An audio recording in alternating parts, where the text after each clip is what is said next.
Wala, napansin ko lang kayo kasi ang ganda ng kasuotan niyo eh. Tapos nangangalakal pala kayo. Bakit, ano naman? Po.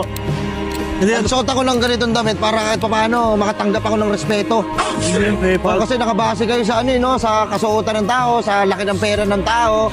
Doon kayo nakabase. Ngayon ako, hindi naman. Di ba? Nagtaka lang Kaya ako. gusto ko lang marespeto lang ako ng tao kahit yun lang.